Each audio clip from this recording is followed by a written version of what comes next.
dalam rangka untuk mengkaji fikih manasik haji bersama Al-Ustadz Abu Hamzah Hafizahullah Ta'ala. Pada malam hari ini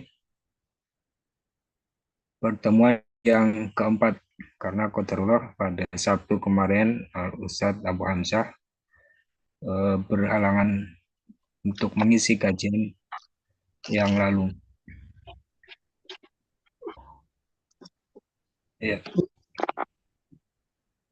untuk menyingkat waktu, terkadang kepada Al-Ustadz Abu Hamzah, kami persilakan untuk memulai kajian.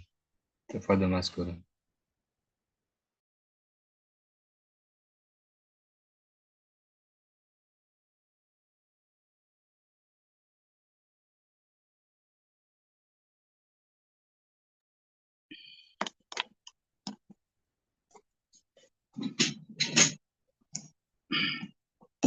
Bismillahirrahmanirrahim. Assalamualaikum warahmatullahi wabarakatuh. Innal hamdalillah nahmaduhu wa nasta'inuhu wa nastaghfiruh wa na'udzu billahi min shururi anfusina wa sayyiati a'malina. May yahdihillahu fala mudilla lahu wa may yudlil fala hadiya lahu. Asyhadu an la ilaha illallah wahdahu la syarika lahu wa asyhadu anna Muhammadan 'abduhu wa rasuluhu wa ba'd. Ya ayyuhalladzina amanu taqullaha haqqa tuqatih wa la tamutunna illa wa antum muslimun. Ya ayyuhan nasu taqu rabbakumul ladzi khalaqakum min nafsin wahidah wa khalaqa minha zawjaha wa batha minhuma rijalan katsiran wa nisaa'a wattaqullaha alladzi tasaaluna bihi wal arham innallaha kana 'alaikum raqiba. Ya ayyuhalladzina amanu taqullaha wa qulu qawlan sadida yuslih lakum a'malakum wa yaghfir lakum dhunubakum wa man yuti'illaha wa rasulahu faqad faza fawzan 'azima. Amma ba'd, fa inna asdaqal hadithi kitabullah wa khairal hadi hadi Muhammadin sallallahu alaihi wa alihi wasallam wa syarrul umuri muhdatsatuha wa kullu muhdatsatin bid'ah wa kullu bid'atin dhalalah wa kullu dhalalatin finnar. Ikhwani wa akhwati, saudara dan saudari muslimah dimanapun berada, semoga dan selalu dan senantiasa Allah merahmatinya. Pada pertemuan kali ini kita akan membahas tentang bahwa al-ansak salasah, ya, al-ansak as-salasah. Ibadah haji itu ada 3 macam jenisnya. Yang pertama adalah at-tamattu, yang kedua al-qiran, yang ketiga adalah al-ifrad. Yang pertama kita akan membahas tentang haji tamattu. Jadi 3 jenis haji ini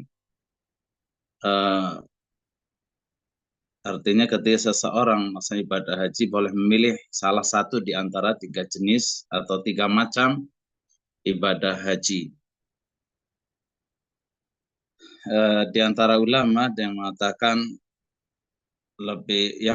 ibadah haji yang paling afdal, yang paling utama, yang paling memiliki keistimewaan tersendiri atau memiliki pahala yang terbanyak, itu adalah haji tamattu. Kenapa? Karena amalan ibadah haji tamattu adalah lebih banyak dibandingkan ibadah haji ifrad ataupun qiran.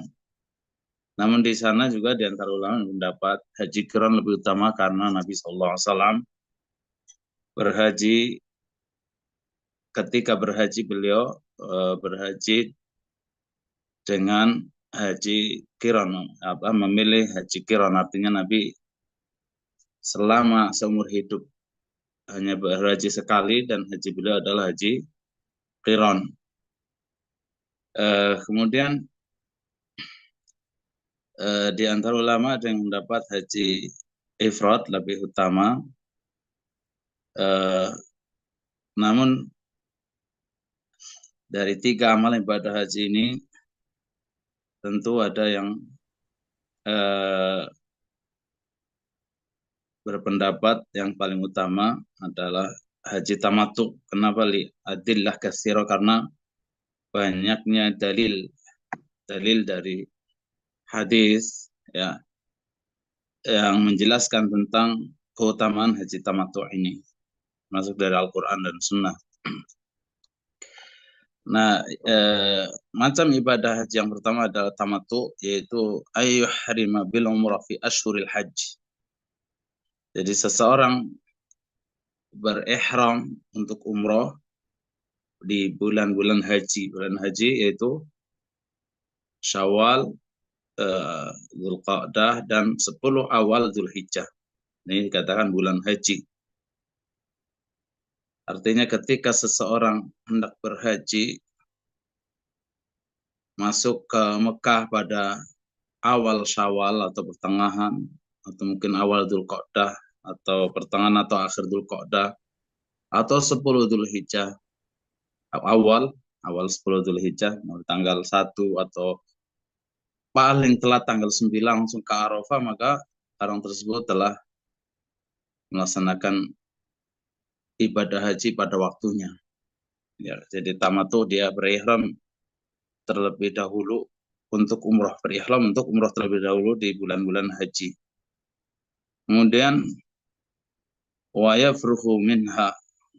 Nah, setelah selesai umroh, ini umroh secara sempurna seperti umroh biasa, seperti umroh yang kita kerjakan di bulan-bulan selain bulan haji. Kemudian wa yafruhu minha. Wa yafruhu minha artinya sampai selesai ibadah umrohnya.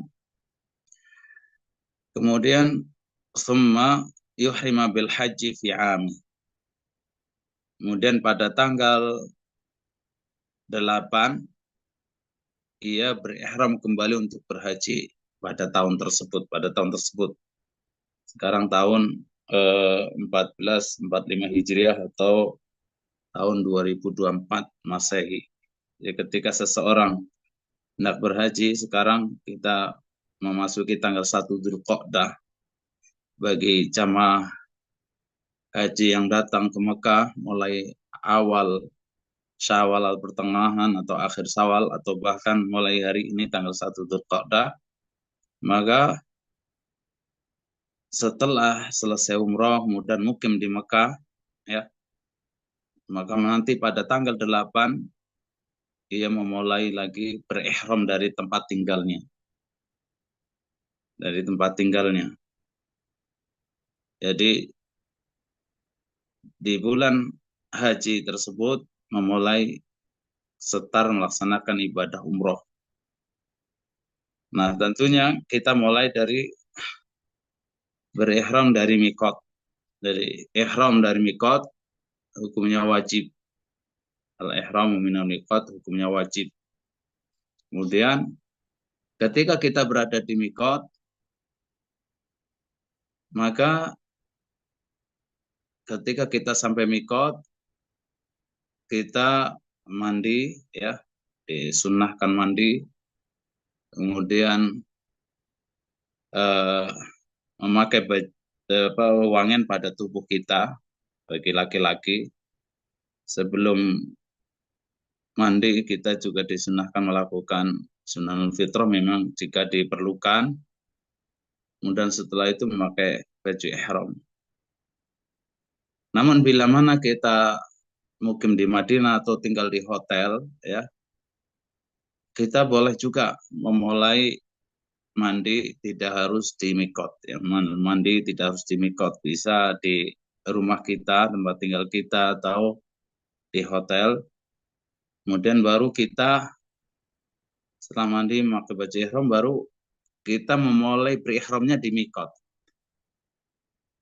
Ya, karena yang dimaksud berihram adalah an-niyah ad-dukhul fin nusuk ya, an-niyah niat ad-dukhul fin nusuk, niat di hati memulai setar melaksanakan ibadah haji tertentu atau ibadah umroh, itu katakan berihram.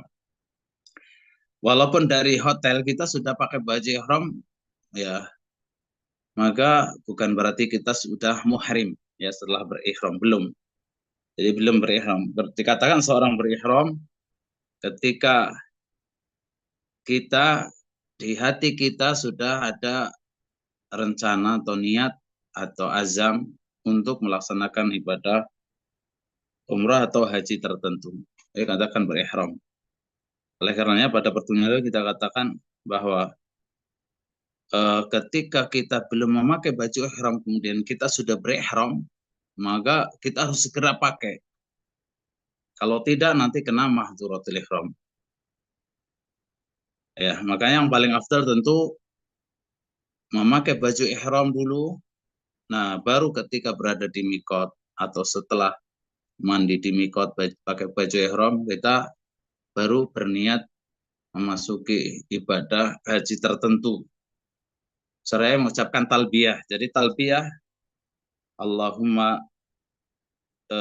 labbaika umratan atau labbaika umratan. Ini bukan niat. Niat itu di hati, tapi ini lafal daripada talbiyah dan melafatkan talbiyah hukumnya sunnah.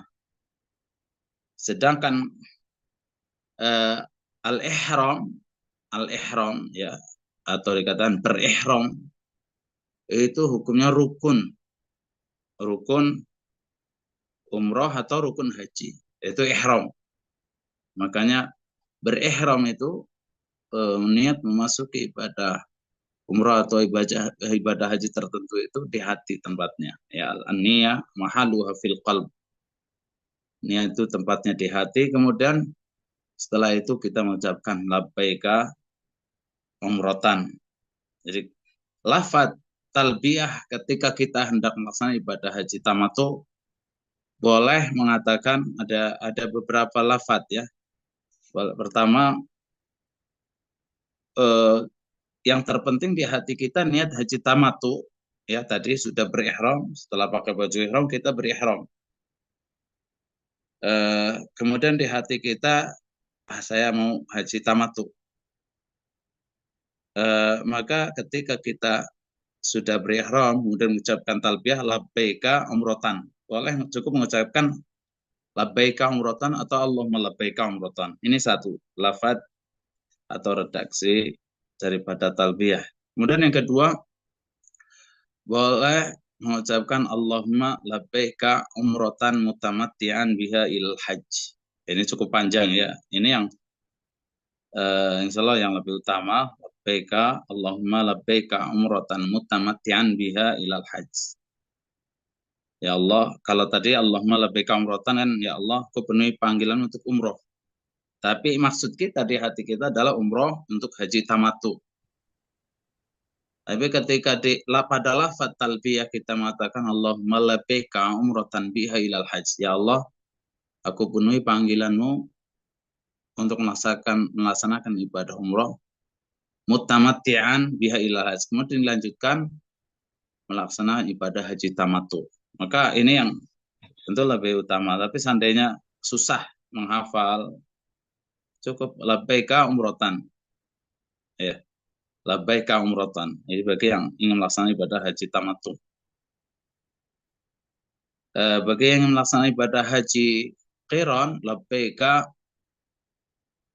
umratan wa hajjan. Ya, atau Allahumma labbaika hajjan wa umratan boleh. Labbaika umratan wa hajjan atau labbaika hajjan wa umratan. Bagi yang ingin melaksanakan ibadah haji qiran maka lafaz daripada talbiyahnya labbaika umratan wa hajjan ya. Bagi yang ingin melaksanakan ibadah haji ifrad ketika berada di mikot nanti mengucapkan talbiyah dengan kalimat labbaika hajjan. Labbaika hajjan. Baik, kita kembali kepada haji tamattu tadi. Ketika kita berada di mikot tadi kita telah mandi, memakai baju ihram ya. Kemudian kita berniat ingin melaksanakan ibadah haji tamattu. Ketika kita sudah berniat itu namanya kita telah berihram. Ya, berniat di dalam hati kita namanya kita telah berihram. Ketika kita sudah berihram, maka di sana ada mahdhuratul ihram. Maka nanti kita kaji babun fi mahdhuratil ihram. Bab tentang larangan-larangan bagi orang yang berihram. Nah, ini harus kita hafal agar ibadah haji kita sempurna, ya, agar ibadah haji kita mendapatkan haji yang mabrur. Baik, jadi tadi kita ulangi bahwa kita katakan bahwasanya berihram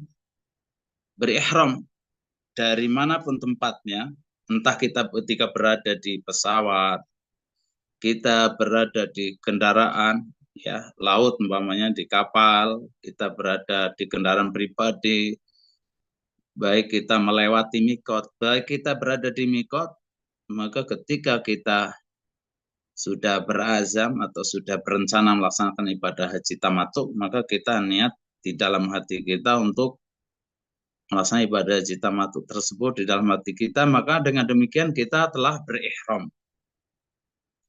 Ya, sedangkan berihram hukumnya rukun, ya. Oleh karenanya bisa saja ada orang yang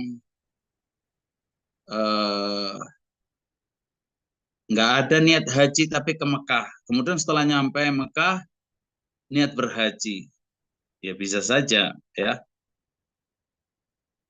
Sudah awalnya ke Mekah hanya ingin mungkin bisnis, ya, mungkin ada keperluan urusan duniawi atau silaturahmi. Tiba-tiba di bulan haji ya sudah masuk Mekah padahal ingin berhaji. Ya berarti ketika dia berada di perjalanan selama sebelum berihram, dia tidak terkena larangan-larangan ihram. Tidak terkena larangan-larangan ihram. Oleh karenanya berihram itu hukumnya rukun. Rukun dalam suatu ibadah bila mana ditinggalkan baik sengaja maupun lupa, maka ibadah tersebut tidak sah. Baik sengaja maupun lupa. Artinya rukun mesti harus dilakukan. Hatta rukun dalam masalah sholat itu tidak bisa diganti dengan sujud sahwi. Mesti dia harus laksanakan atau kerjakan rukun tersebut. Ya. Ini rukun. Jadi berihram hukumnya rukun. Kemudian al-ihramu minal miqat. Berihram dari miqat hukumnya apa? Wajib min wajibatil hajj. Wajib min wajibatil hajj. Oleh karena ketika seseorang sudah berniat haji, ya, kemudian ia ketika melewati mikot tidak berihram, tidak memulai berihram dari mikot atau ketika sejajar dengan mikot, maka ada dua keadaan. Keadaan yang pertama,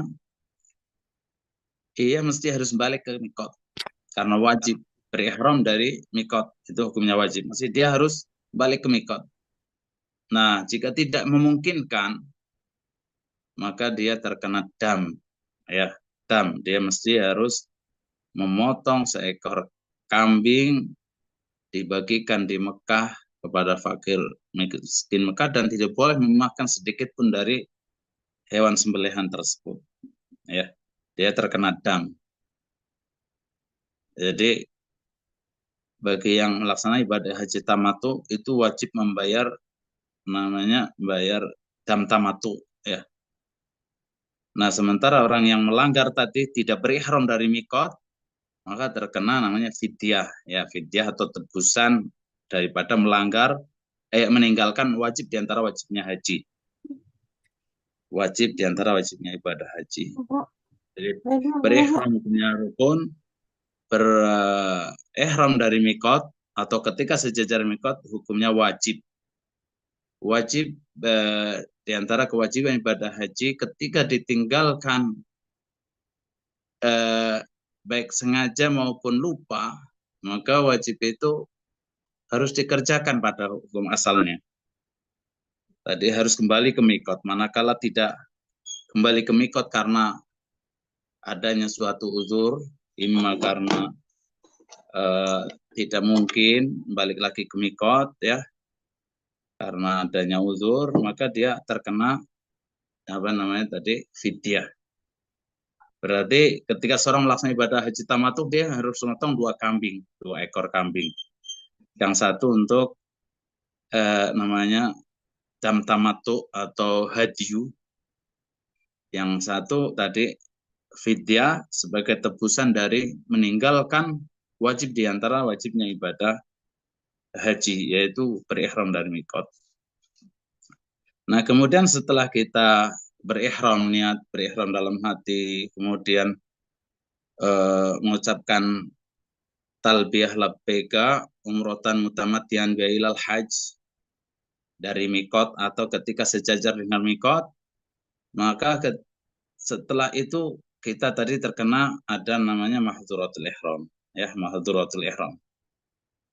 Dan kita disunahkan bertalbiyah terus sampai kita hendak melaksanakan tawaf. Ketika kita, karena tawaf kan dimulai ketika kita sudah menyampai di Masjidil Haram, di sekitar Ka'bah dan sejajar dengan Hajar Aswad. Nah, di situ kita baru berhenti dari talbiyah. Dari sepanjang perjalanan sampai kita ke hotel, dari hotel menuju Masjidil Haram, kita dianjurkan disunahkan talbiyah. Bagi laki-laki dianjurkan untuk jahron, ya, suara keras, kedengaran untuk diri dan orang lain. Namun bagi wanita disunahkan membaca talbiyah dengan sirron, dengan lirih. Hanya kedengaran dirinya. Ini dengan suara yang lirih, dengan suara yang hanya terdengar oleh dirinya, tidak suara keras, apalagi pakai mikrofon. Apalagi ummahat umpamanya pakai mikrofon bimbing atau mengomando talbiyah, ini jelas khilafus sunnah, menjadi sunnah. Jadi selama perjalanan, selama kita belum memulai umroh, kita terus dianjurkan, disunnahkan bertalbiyah terus. Ya, bertalbiyah terus. Nah, berhentinya kapan? Ketika kita sudah sampai di Masjidil Haram dekat dengan Ka'bah, ketika kita mau memulai setar tawaf.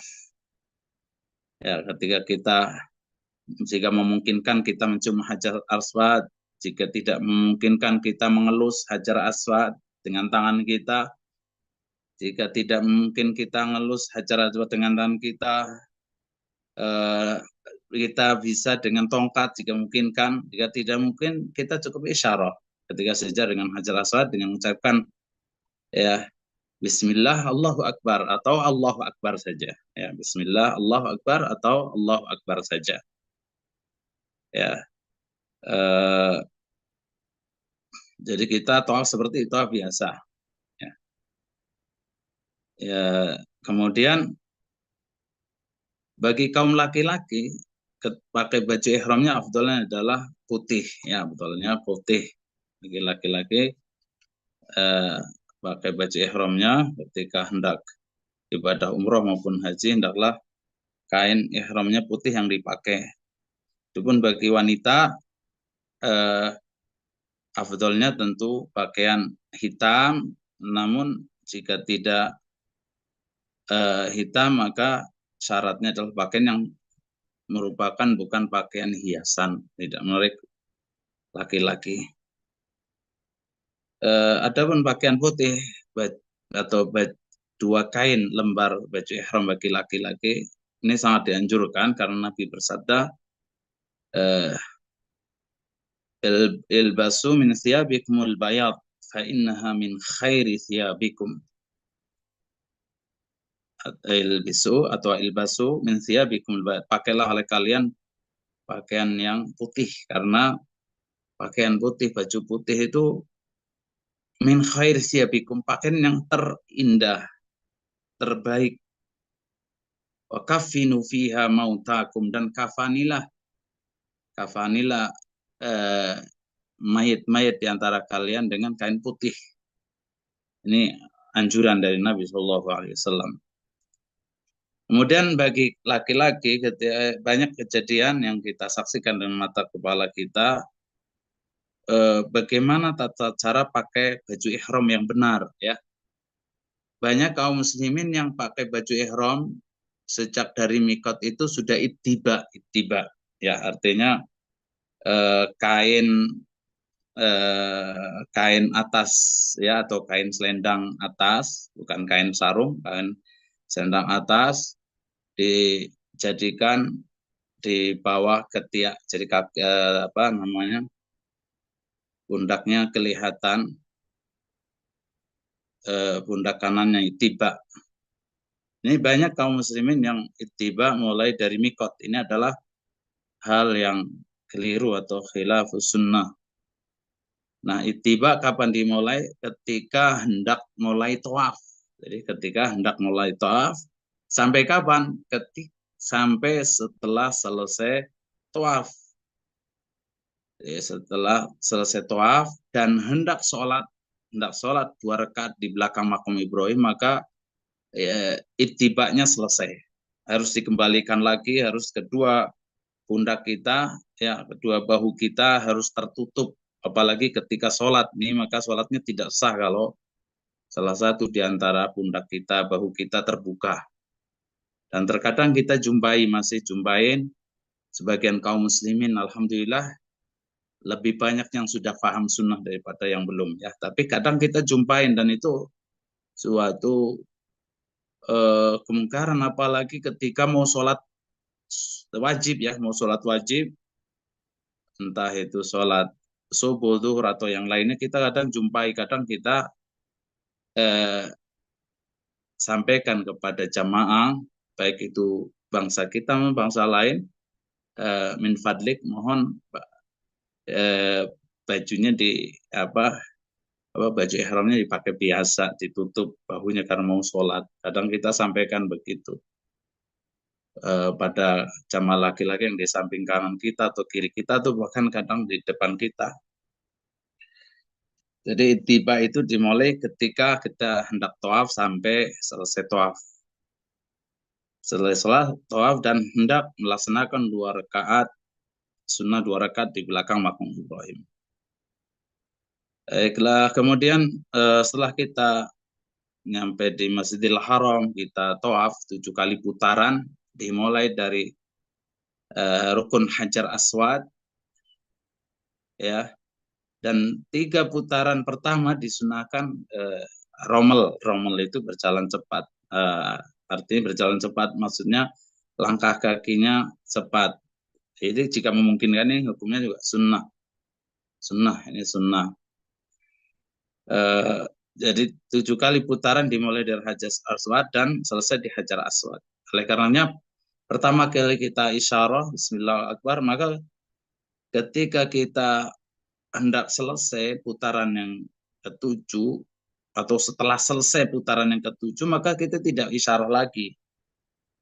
Karena isyarah ke Hajar Aswad itu adalah isyarah dimulainya setar ibadah tawaf, ya, setar ibadah tawaf.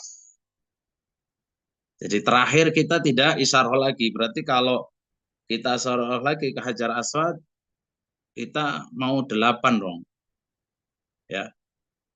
Oleh karenanya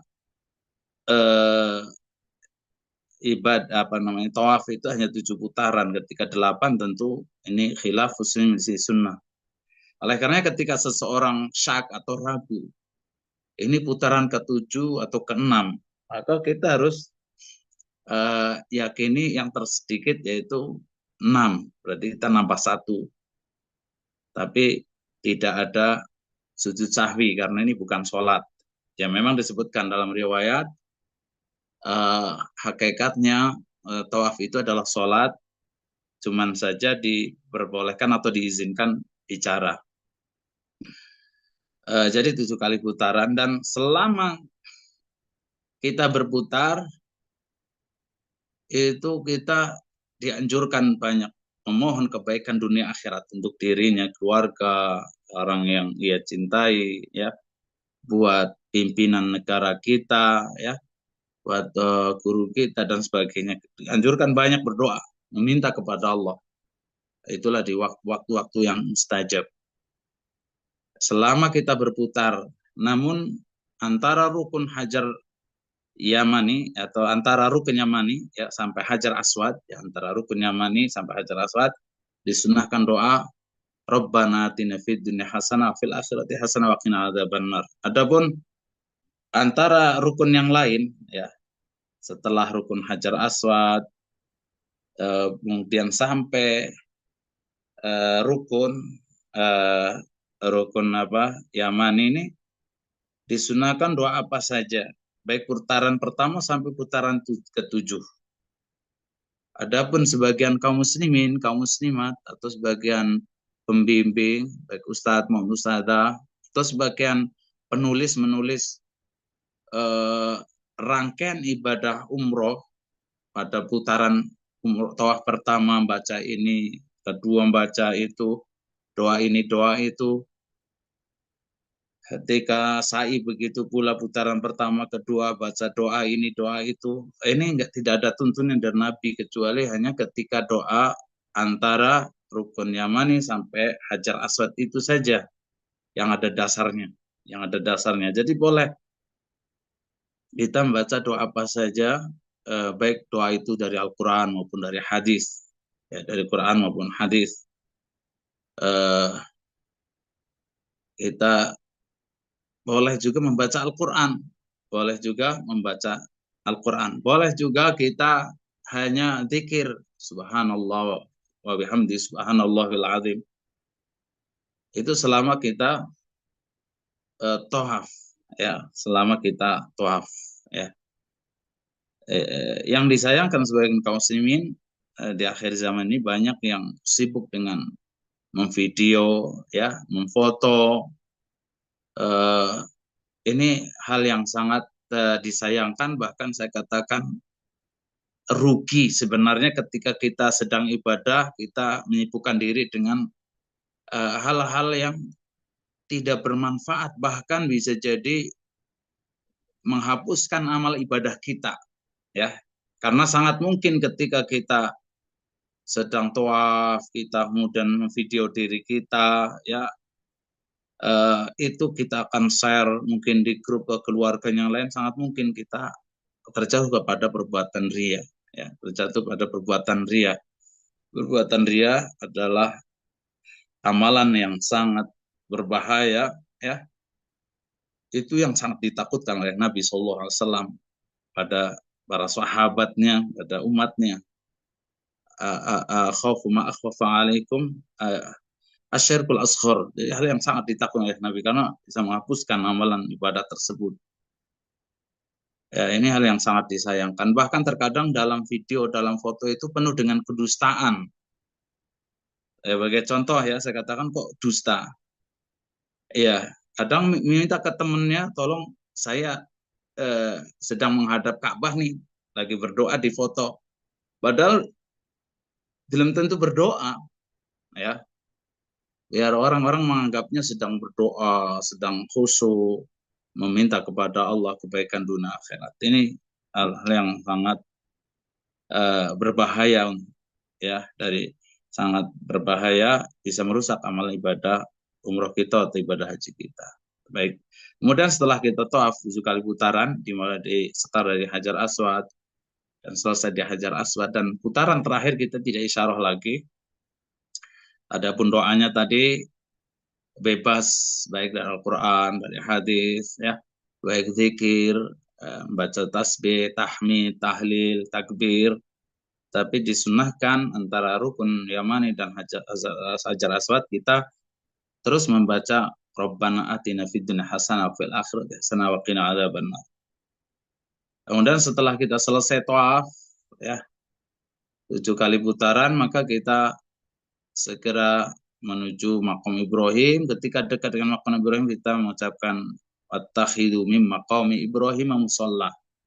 Setelah itu kita sholat di belakang makam Ibrahim, dan jika memungkinkan di belakang makam Ibrahim. Namun jika tidak memungkinkan, maka boleh kita sholat di mana saja 2 rakaat setelah selesai tawaf, ya di mana saja, yang terpenting masih di dalam Masjidil Haram, ya tidak sholat di hotel, ya sholatnya masih dalam Masjidil Haram 2 rakaat.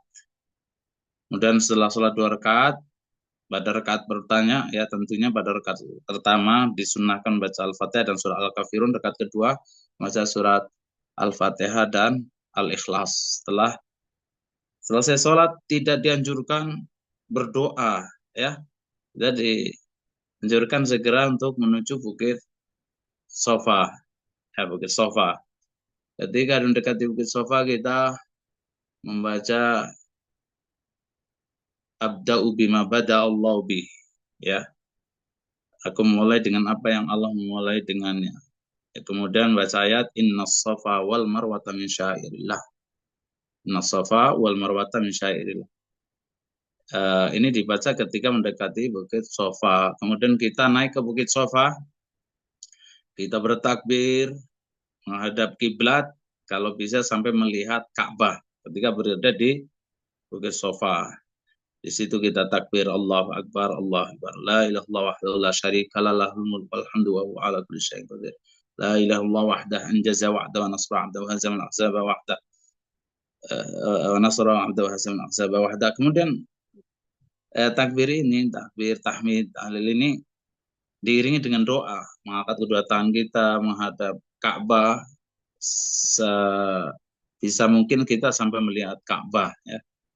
Berdoa mengangkat kedua tangan kita. Di situ juga waktu yang mustajab, waktu dan tempat yang mustajab ketika kita sedang berada di Bukit Sofa, minta kepada Allah kebaikan dunia akhirat. Kemudian takbir tahmid ini dibaca 3 kali diiringi dengan doa. Ini sunnahnya dibaca 3 kali dan diiringi dengan doa. Dan setelah itu kita menuju Bukit Marwah. Nah, di sini ada sebagian kaum muslimin yang salah paham bahwa sa'i antara Bukit Sofa dan Marwah itu 7 kali putaran itu dihitung seperti kayak tawaf. Dimulai, kalau tawaf kan setar mulai dari Hajar Aswad selesai di Hajar Aswad, ya, di rukun Hajar Aswad. Sebagian kaum muslimin ada pernah terjadi yang meyakini seperti itu, dimulai dari Bukit Sofa nanti selesai di Bukit Sofa. Jadi dari Sofa ke Sofa itu dihitung 1. Ya, dari Sofa ke Sofa dihitung 1. Kemudian nanti 7 kali selesai di Bukit Sofa. Ini adalah hal yang keliru atau salah paham atau gagal paham dalam memahami teks atau penjelasan di antara ulama atau ustadz atau kiai. Yang sahih bahwa saya dari Bukit Sofa ke Marwah dihitung 1, dari Marwah ke Sofa 2. Jadi ketika kita sa'i antara Sofa dan Marwah, dari Sofa ke Sofa itu sudah 2. Dari Sofa ke Sofa 2. Dan nanti 7 kali berarti selesainya di Bukit Marwah. Jadi kalau sampai salah hitung selesainya di Bukit Sofa, ya itu berarti 7 kalinya di Bukit Sofa, ini berarti salah hitung. Jadi jika seseorang menghitungnya selesai 7 kali sa'i itu di Bukit Sofa, berarti salah hitung. Mesti dia harus nambah lagi ke jalan lagi ke Bukit Marwah, karena selesainya 7 kali adalah di Bukit Marwah. Kemudian bagi ketika kita berada di Bukit Marwah pun kita dianjurkan berdoa, tadi bertakbir, tahmid tahlil, kemudian berdoa menghadap kiblat. Setiap kali kita berada di Bukit Sofa maupun Marwah itu dianjurkan kita berdoa, disunahkan kita berdoa. Dan kemudian bagi laki-laki disunahkan ya lari ketika berada di antara tanda lampu hijau, ya. Lampu hijau ini disunahkan bagi laki-laki saja.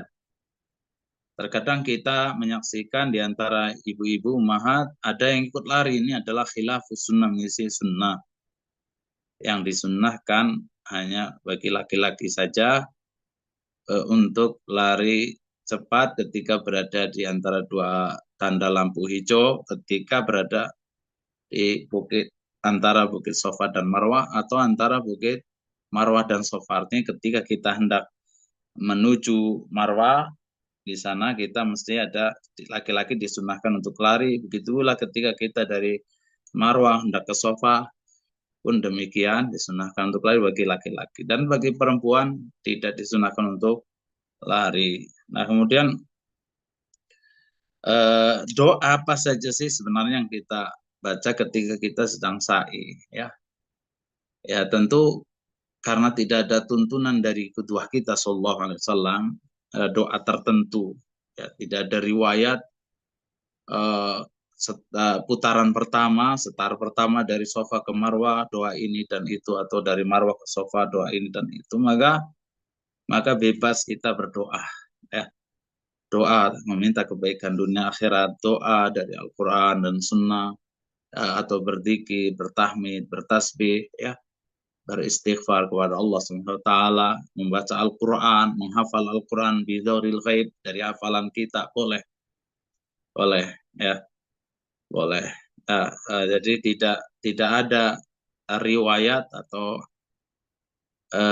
hadis sahih yang menjelaskan doa tertentu pada saat kita sedang sa'i. Jadi 7 kali putaran dimulai dari Bukit Sofa selesai di Bukit Marwah. Ya, tadi berbeda dengan tawaf tadi, dimulai dari rukun Hajar Aswad dan selesai di rukun Hajar Aswad, 7 kali putaran. Tapi ketika sa'i tidak, selesai di Bukit Marwah. Dan setelah itu kita, karena kita mengambil haji tamattu, bagi laki-laki ketika masa antara umroh dan tanggal 8 Dzulhijjah dekat, ya. Umpamanya kita berangkat awal Dzulhijjah nih. Sementara karena nanti haji tamattu, maka berkewajiban cukur 2 kali, baik laki-laki maupun perempuan. Maka bagi laki-laki cukur pertama hendaklah memendekkan rambutnya, ya, memendekkan rambutnya secara rata, tidak kozak, Kozak itu mencukur hanya sebagian rambutnya kanan atau kiri dan menyisakan rambut yang lainnya. Ini kozak, ini terlarang, ya, hukumnya terlarang. Ini sebagian kaum muslimin, ya, kita jumpai kadang ada yang melakukan seperti itu. Ini jelas bermaksiat kepada Allah Subhanahu wa taala, karena hal itu terlarang kozak. Kemudian sebagian kesalahan kaum muslimin bagi laki-laki terutama, mereka mencukur rambutnya hanya sebagian rambut saja, bagian depan sedikit, samping kanan, samping kiri, atas. Ini jelas khilafus sunnah, ya, khilafus sunnah, sunnah. Bahkan ini tidak pernah ada contoh dari Rasulullah, para sahabat, atau orang-orang soleh dari generasi yang terbaik hingga sekarang. Jadi tidak ada contohnya. Jadi imam mencukur rambut kepala bagi laki-laki secara merata, yang dikatakan cukur rata dengan makinah atau dengan mesin, atau yang paling afdol adalah dengan cara muhalliqin, ya, cukur gundul, ya, cukur gundul, semua rambut dicukur. Halikin biasanya mengatakan, kalau di tukang cukur mengatakan mau gundul, ya, itu maksudnya cukur habis rambut kepalanya. Namun karena waktu haji sudah dekat, ya, umpamanya tidak mungkin tumbuh nanti tumbuh banyak nanti sampai tanggal, karena nanti cukur lagi yang kedua adalah tanggal tanggal 10 Dzulhijjah. Setelah kita pulang dari Arafah, dari Muzdalifah, kemudian setelah kita melempar jumrah Aqobah, satu jumrah saja pada tanggal 10, maka bagi laki-laki cukup mencukur seluruh rambutnya ya dengan makinah atau dengan mesin cukur. Dengan mesin cukur secara merata, bukan hanya sebagian rambutnya saja. Terus cukur rambutnya secara merata. Ada bagi laki-laki, bagi perempuan cukup mencukur rambutnya dengan cara seluruh rambut diluruskan ke belakang, kemudian dicukur hanya sekedar urmulah atau seruas jari saja, seruas jari saja bagi perempuan. Maka tentu setelah cukur itu selesailah sudah amalan ibadah umrah walhamdulillah ya. Jadi mahdzuratul ihram bagi yang membawa istri ya, bagi laki membawa istri sudah tidak kena larangan mahdzuratul ihram ya. Ketika sudah cukur rambut kepala ya, maka itulah terakhir amalan daripada ibadah umroh. Berarti dengan demikian dikatakan tahallul akbar. Tahallul akbar artinya seluruh mahdzuratul ihram sudah tidak ada lagi, sudah tidak terkena larang-larang daripada ihram. Nah begitu, jadi melaksanakan haji tamattu artinya di bulan haji kita umroh terlebih dahulu. Kapan bulan haji tadi? Terhitung mulai awal Syawal, Dzulqa'dah sampai 10 awal Dzulhijjah. Nah, maka tentu bagi haji tamattu ini yang sangat ringan dan tentu banyak kaum muslimin yang memilih ini. Kenapa? Karena setelah selesai umroh, maka larang-larang ihram sudah bebas. Ya, larang-larang ihram sudah bebas yang insya Allah akan kita kaji pertemuan mendatang tentang mahdzuratul ihram. Adapun bagi yang melaksanakan haji qiron tadi, ia sejak berada di mikot, kemudian niat berihram, kemudian mengucapkan talbiyah labbaika hajjan bagi haji ifrad, labbaika hajjan wa umratan atau umratan wa hajjan bagi haji qiron, maka seandainya ia umroh, ya umroh seperti yang lainnya, maka hendaklah niat pertama umrohnya adalah namanya tawafnya tawaf kudum. Tawaf kudum. Nah, kemudian niatkan sa'inya tadi sa'i haji. Sa'i haji rukun haji, artinya nanti ketika tanggal 10 sudah tidak ada sa'i lagi, cukup tawaf saja, namanya tawaf ifadah atau tawaf ziarah. Jadi itu hukumnya sunnah tawaf kudum. Namun nanti tidak ada cukur 2 kali, cukurnya nanti hanya sekali nanti ketika tanggal 10 setelah kita melempar jumroh Aqobah. Makanya kalau sekarang berangkat, sekarang hari ini tanggal 1 Dzulqa'dah berangkat ke Mekah, kemudian dari awal mengambil haji ifrad atau qiran, maka ia tetap pada ihramnya. Ya, dia masih dalam keadaan muhrim. Dia harus menghindarkan diri daripada mahdzuratul ihram, hal-hal yang terlarang ketika seorang sudah berihram, ketika seseorang dalam keadaan berihram. Ini tentu sangat berat kalau berangkat hajinya mulai sekarang atau mulai awal bulan Syawal sampai nanti tanggal 10 ya baru melempar jumrah Aqobah, mencukur rambut kepala, kemudian baru boleh mandi pakai baju biasa. Boleh mandi pakai baju biasa.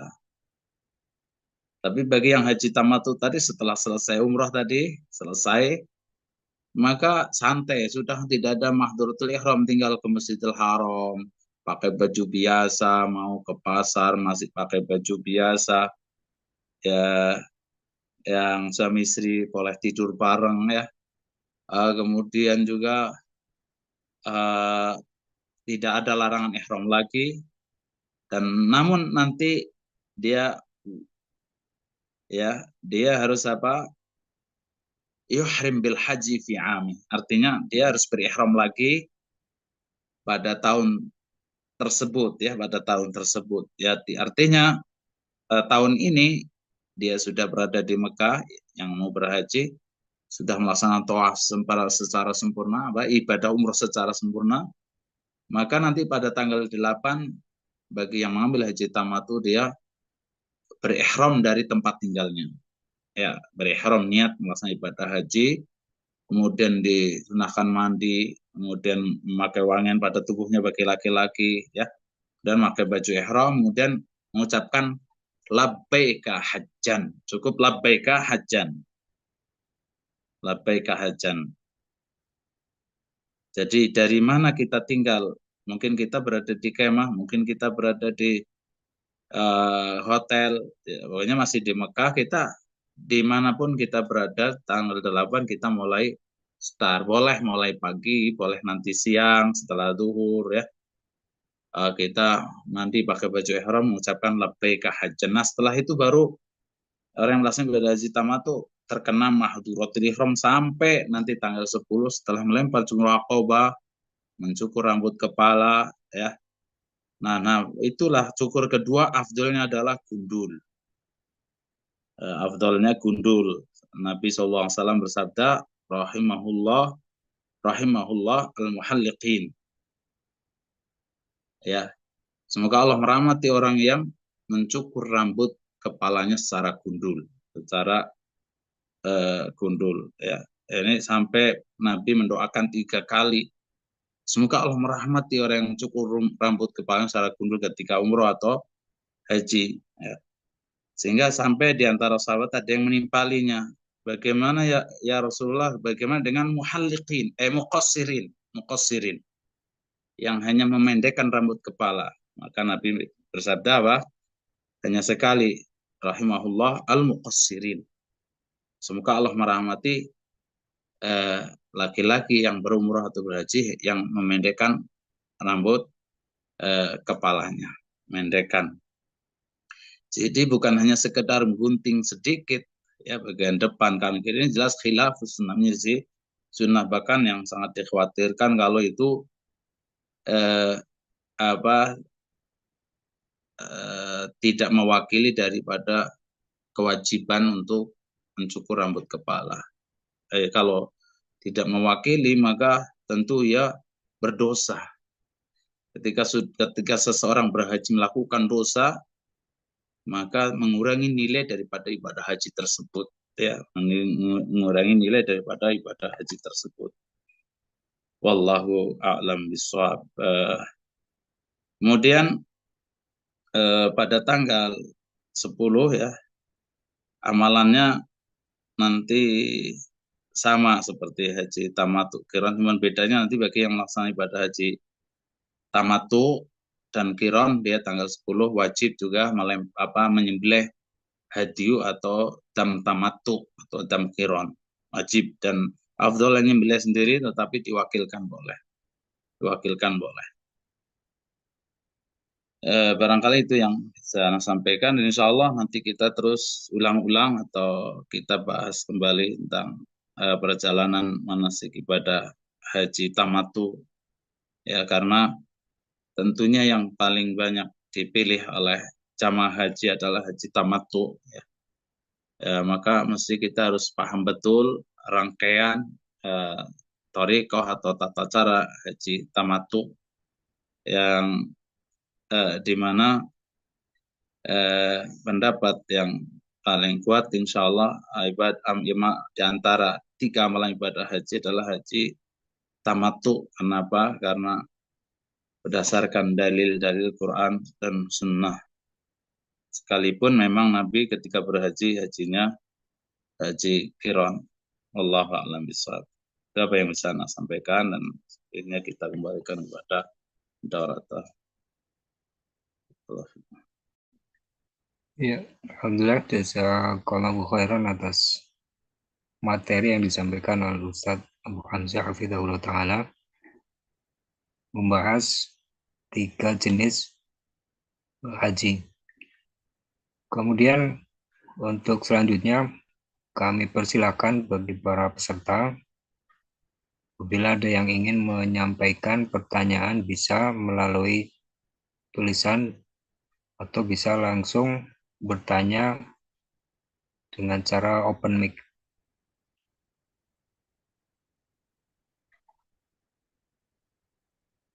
Ya, silakan, ada yang resen untuk bisa bertanya pada Bapak Muhammad. Apa Ustaz? Izin bertanya. Suaranya jelas Ustaz ya? Ya, jelas, Ya, jelas. suaranya jelas ya. Oh ya, Ustaz. Izin bertanya kalau misalkan tadi kan yang pembahasan tentang mikot, bahwasanya mikot itu kan harus di tempat masing-masing. Kalau semisal kejadiannya nanti seperti anak bagaimana Ustaz? Nah kan nanti berangkat ke Madinah dulu. Nah otomatis kan nanti untuk yang umroh dan hajinya, misalkan mikotnya ngambil di Dzulhulaifah yang mikot ahlu Madinah, apakah diperbolehkan Ustaz? Soalnya kalau nanti kembali ke Yalamlam lagi, kejauhan Ustaz. Bagaimana Ustaz? Syukuran jazak.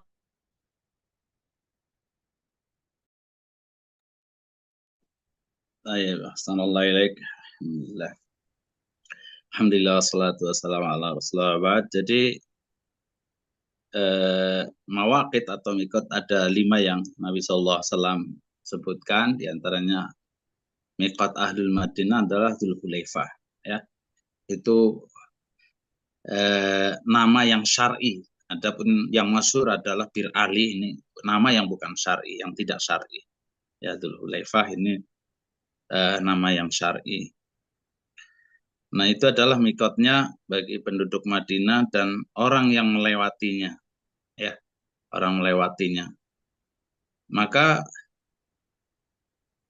ketika antum mau berhaji tahun ini, ya, bersama rombongan yang dari Madinah, boleh saja antum dari mikot yang antum melewati, antum tidak memakai baju ihram, tidak berihram ketika melewati mikot tersebut, ya. Kenapa? Karena antum mau berhaji lewat Madinah, jadi boleh saja. Sebagaimana jamaah haji Indonesia, ya, ketika mereka tujuan utamanya setarnya nantinya mau dari Madinah, ya, tidak langsung ke Mekah, ya, walaupun pesawatnya landingnya di Jeddah, ya, Jeddah, maka tidak mengapa nanti pakai mandinya, pakai baju ihramnya dari Madinah, ya, tidak mengapa. Ada sebagian ustadz yang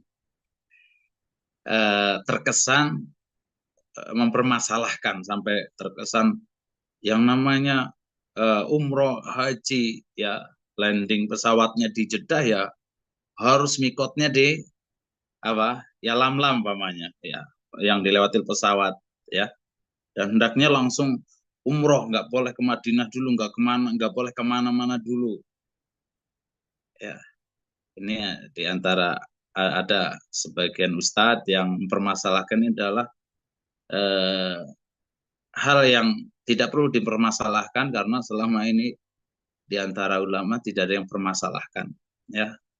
Tidak ada fatwa dari Lajnah Daimah, ulama besar Saudi atau Mufti Arab Saudi, yang ketika seseorang melewati, ya, dari negara yang melewati mikot tertentu hendak umrah atau haji, namun eh, tujuan utamanya tidak langsung Mekah, ke Madinah dulu, kemudian berihram dari Madinah, ya, ini tidak mengapa, ya, jadi hal yang tidak masalah.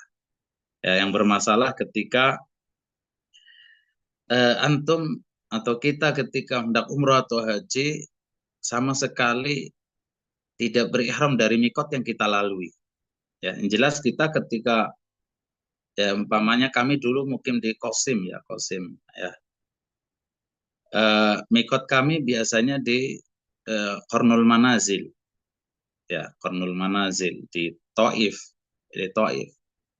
Tapi ketika kami ke Madinah dulu, ya tentu kita memulai setar ibadahnya, ya, dari mikot Dzulhulaifah, bukan dari Taif. Penduduk Riyadh dan sekitarnya yang mikotnya adalah Qarnul Manazil atau Sail Kabir, ya, Sail Kabir, Manazil. Nah, tidak mengapa kita, karena memang ke Madinah dulu, walaupun memang tujuannya, tujuan utamanya ya namanya umroh ke Mekah, namanya haji ke Mekah. Tapi ketika kita mampir dulu ke tempat lain, ke Madinah atau mungkin ke kota lain, ya maka disitulah kita mulai start tawaf, start melaksanakan ibadah umrah atau haji di mikot yang kita lalui yang terakhir, boleh. Jadi boleh saja. Allah alam. Syukur Ustaz, jazakumullah khairan. Kemudian pertanyaan kedua Ustaz, Nah, yang berkaitan dengan tadi tahallul, kan kalau haji tamattu itu kan tahallulnya dua kali di umroh sama di haji. nah, Kalau misalkan tahallulnya berarti tahallul di umroh itu taksir, artinya bros potong pendek semua rambut. Kemudian nah. tahallul kedua yang di haji tanggal 10 Dzulhijjah itu gundul sisot ya. Seperti itu. Iya, iya, gundul. Iya, itu yang afdol ya. Taksir, mendekan, kemudian halak. Yang kedua halak ya. Ya, muhalliqina muqassirin. Jadi dalam bahasa Al-Quran itu namanya ketika kita selesai tawaf, ya, selesai umroh, amalan terakhir adalah mencukur rambut kepala, ya, muqassirin, atau muhallikin, atau muqassirin. Bahkan didahulukan muhallikin, cukur gundul terlebih dahulu. Muqassirin. Jadi bagi yang melaksanakan ibadah haji kiron atau ifrad ya cukurnya hanya sekali dan nanti ketika selesai setelah melempar jumrah aqobah. Ayo, assalamualaikum. Syukur Ustaz, jazakumullah. Amin.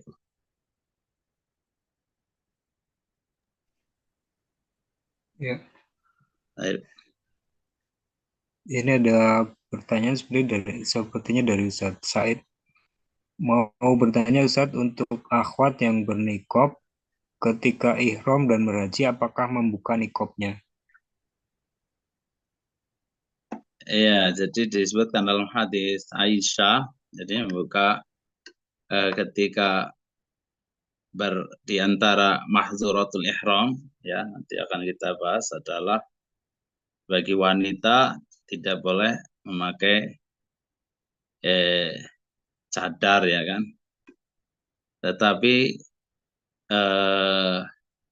ketika kita bagi akhwat ya ummahat yang mengambil pendapat wajib ya, wajibnya cadar, ya maka ketika ada laki-laki yang bukan mahramnya ditutup selain dengan cadar ya, selain dengan cadar tetap ditutup wajahnya, tetap ditutup dengan wajahnya.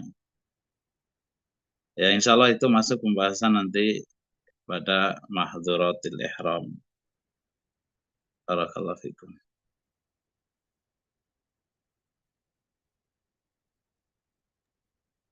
Ya, kami persilahkan barangkali dari para peserta ada yang ingin bertanya kembali.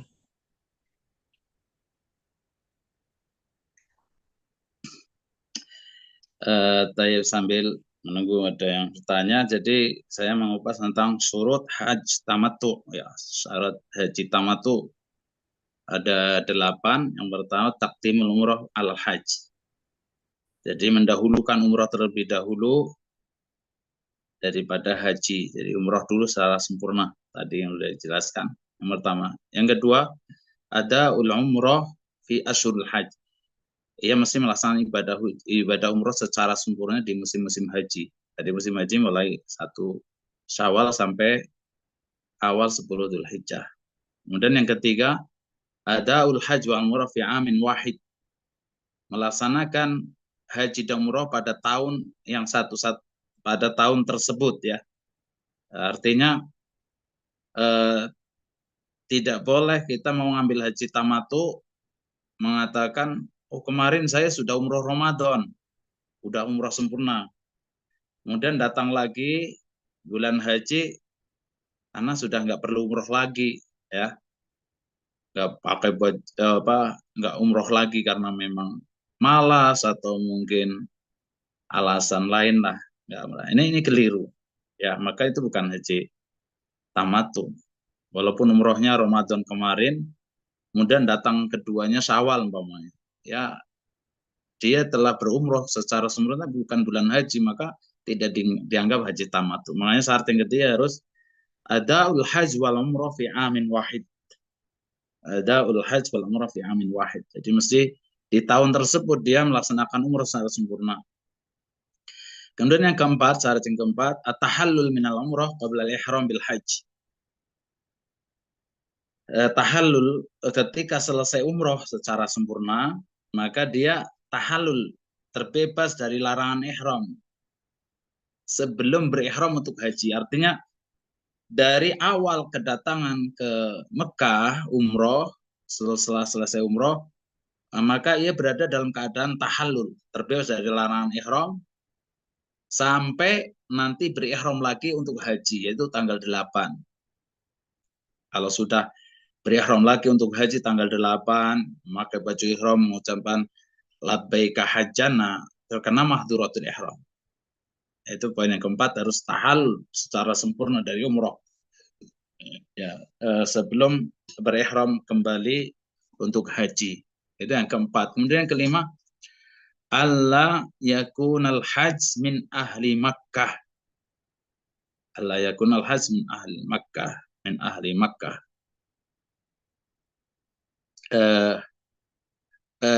Haji tersebut bukan termasuk dari ahli Mekah. Dalam artian apa? Artinya ketika ahli Mekah mau haji tamattu, ya itu hanya keluar ke tanah hil, nggak harus ke mikot. Ya, kan mau umroh karena mau haji tamattu dia, ya kan umroh terlebih dahulu ya. Itu ketika hendak umroh, ya itu tidak perlu ke mikot. Itu bagi penduduk Mekah, cukup keluar tanah haram menuju tanah halal, yaitu ke Tanim atau ke Ju'rona atau tempat yang lain. Kemudian yang keenam, niyatut tamattu. Dia harus berniat di hati untuk melaksanakan ibadah tamattu.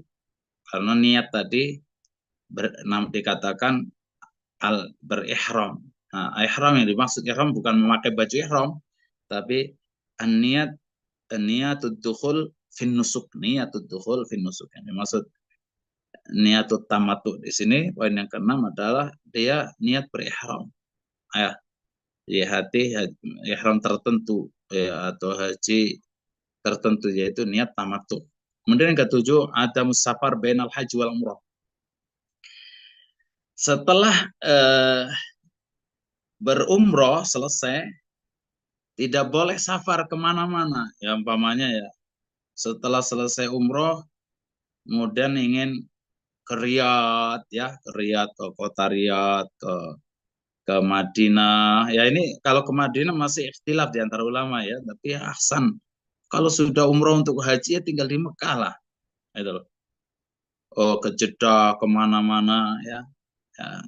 Ya, yang syarat yang ketujuh, hendaklah tidak safar antara haji dan umroh. Selesai umroh, Syawal atau ini bulan Dzulqa'dah, wah, plesir dulu, siahat dulu ke Turki umpamanya, kemana, nanti balik lagi. Ini syaratnya tidak terpenuhi kalau demikian. Artinya ketika sudah berumroh di bulan haji secara sempurna, ya jangan kemana-mana, jangan safar kemana-mana. Kemudian yang kedelapan, karena kita sudah niat haji tamattu, maka syarat yang kedelapan, adamu ifsadil umroh awil haji. Tidak boleh merusak amalan ibadah umroh ataupun ibadah haji, merusak dengan melakukan kemaksiatan, ya. Apalagi pernah terjadi umpamanya informasi walal, mudah-mudahan tidak benar, umpamanya dahulu itu syarat berhaji itu oleh peraturan Arab Saudi harus ada mahram ya, baik yang dari haji reguler maupun NH Plus dari Indonesia itu. Terkadang biar ibu ini karena mahramnya sudah dia janda cerai atau tinggal mati suaminya, atau dia masih gadis, sehingga dimahramkan dengan laki-laki yang bukan mahramnya. Sehingga oleh petugas tahunya yang namanya Ibu A dengan Bapak B ya, ini tertera ini pasang suami istri ya, mahram ya, sehingga dikasih kamar tersendiri umpamanya. Sehingga melakukan maksiat berupa dosa besar zina walayadzubillah. Ini jelas ibadahnya rusak ya. Ya, ibadahnya jelas rusak. Jadi syarat yang delapan tidak terpenuhi walayadzubillah. Apalagi sampai melakukan dosa besar di tanah haram ya, tanah haram. Bahkan di antara sahabat ada yang takut melaksanakan atau melakukan suatu dosa di tanah haram sehingga ia pindah ke Taif ya, pindah ke Taif karena dosanya ketika seseorang melakukan dosa di tanah haram dosanya berlipat-lipat. Begitu pula ketika seorang melakukan amal kebajikan pahalanya berlipat ganda. Namun ketika melakukan maksiat maka dosanya juga berlipat ganda. Walayadzubillah, kalau kita berumroh berhaji sampai melakukan kemaksiatan, ini jelas merusak ibadah umrohnya maupun hajinya. Allah alam bisawab. Wes, ada pertanyaan lagi? Masuk Ya, kantum ada satu pertanyaan dari Ibu Ria. Untuk mikot di Zulhulaifa, apakah ada ketentuan kita harus tinggal di Madinah selama beberapa hari atau tidak? Ya, tidak ada ketentuan. Yang penting lewat saja, lewat Madinah. Ya, lewat Madinah. Ya, padahal kita tadi mikotnya seharusnya umpamanya ya lam-lam atau mikot lain. Tapi karena kita jalur apa namanya perjalanan atau alur perjalanan hajinya kita lewat Madinah ya kita mikotnya di Dzulhulaifah. Jadi tidak ada ketentuan harus beberapa hari di mukim di Madinah, tidak ada ketentuan seperti itu. Hanya mana mikot terakhir yang kita lewati boleh kita memilih mikot yang terakhir yang kita lewati. Walaupun kita melewati mungkin 2-3 mikot, ya kita nggak mengambil mikot yang awal kita lewati tidak mengapa. Jadi di antara kita bisa jadi melewati 3 mikot. Mikot pertama jangan dulu berihram, nanti kena mahdhuratul ihram. Padahal sebenarnya mikot terjauh memang Dzulhulaifah ini Madinah ya. Mikot yang lain sebenarnya lebih dekat dibandingkan mikot Dzulhulaifah, lebih dekat ke arah Mekahnya ya maksudnya. Tapi bagi jamaah yang memang singgah di Madinah atau melewati mikot Madinah boleh mulai dari Madinah, tidak harus tinggal beberapa hari atau beberapa pekan atau beberapa bulan. Tidak ada syarat ketentuan seperti itu. Wallahu a'lam bishawab.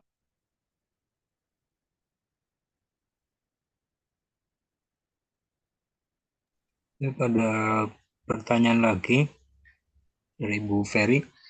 Ustadz, pada haji tamattu, misalnya setelah umroh, ternyata harus keluar tanah haram karena suatu hal, tapi masih memungkinkan kembali masuk Mekah sebelum tanggal 8 Zulhijjah. Bagaimana hukumnya?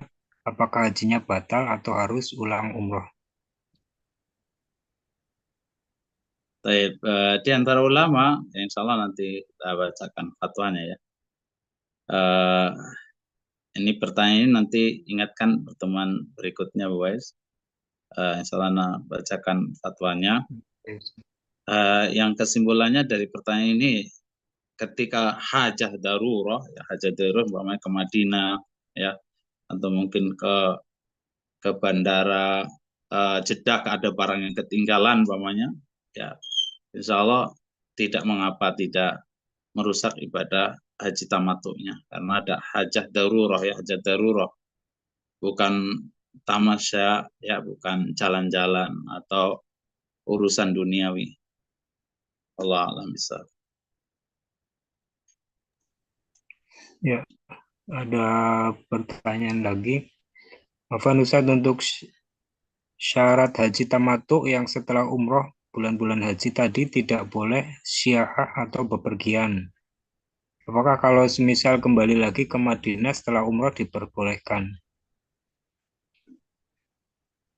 Ya, ini masih ada kaitannya dengan pertanyaan di atas. Intinya siaha adalah apa namanya pada hukum asalnya itu boleh saja selagi ke tempat-tempat yang bukan maksiat kan begitu. Tetapi ketika kita hendak berhaji, hendaklah urusan siaha, tamasya, urusan refreshing dan lain-lain hendaklah kita tinggalkan ya. Kenapa? Karena di antara hikmah atau di antara tujuan kita berhaji adalah kita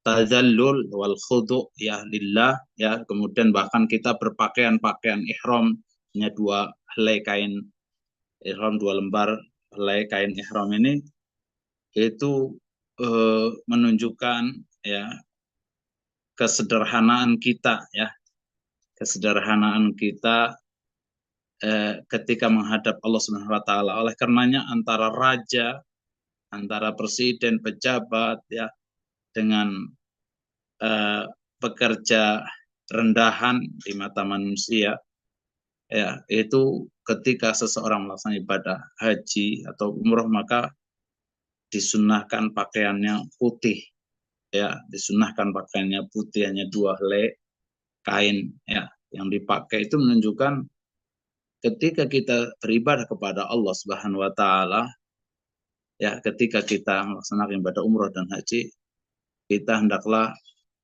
menjadi hamba Allah yang hidup dalam keadaan sederhana ya, dalam keadaan sederhana. Kemudian doa atau talbiyahnya juga sama ya, talbiyahnya, kemudian pakaiannya bagi laki-laki sama ya.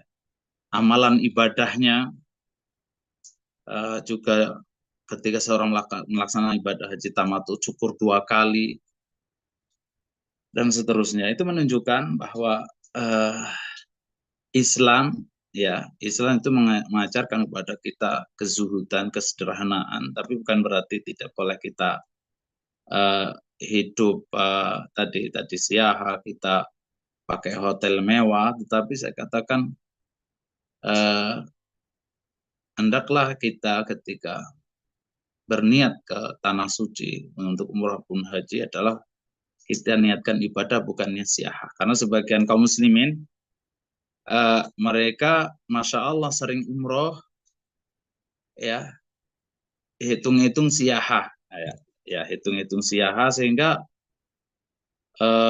mereka ketika berumroh ya atau berhaji ya memilih paket yang mahal ya umpamanya, padahal tetangga kita, mungkin keluarga kita masih ada, masih membutuhkan bantuan kita dari sisi keuangan umpamanya ya, untuk makan saja susah tetangga kita ya. Tapi kadang sebagian kita lebih mementingkan urusan kemewahan dalam ibadah umpamanya. Bahkan banyak jamaah haji yang ngamuk ya kepada pimpinan travel atau pemilik travel tertentu, atau bahkan ustadz pembimbingnya diamuk. Karena apa? Karena hotel yang dijanjikan bintang 5 ternyata tidak sesuai ya harapan ya. Memang bintang 5 tapi ternyata mungkin jauh atau mungkin servisnya tidak memuaskan sehingga ngamuk. Nah, ini jelas akan mengurangi nilai daripada ibadah haji, karena ketika haji ya tidak boleh kita jidal ya, tidak boleh jidal, tidak boleh kita rofas, kita tidak melakukan perkataan kotor, omongan cabul, tidak boleh kita melakukan fasik, perbuatan dosa. Kita ibadah haji adalah ibadah yang tidak boleh kita campuri dengan hal-hal duniawi artinya hal-hal yang merusak ibadah haji kita ya. Ya insya Allah seperti siaha ya, apakah ini termasuk darurat atau tidak ya, nanti insya Allah kita akan kupas kembali dengan datang. Ya, sepertinya belum ada pertanyaan lagi. Baik, Cukup. ya cukupkan sekian. Udah waktu mungkin di Indonesia jam 10 malam ya. Iya, Sekarang di sini jam 6.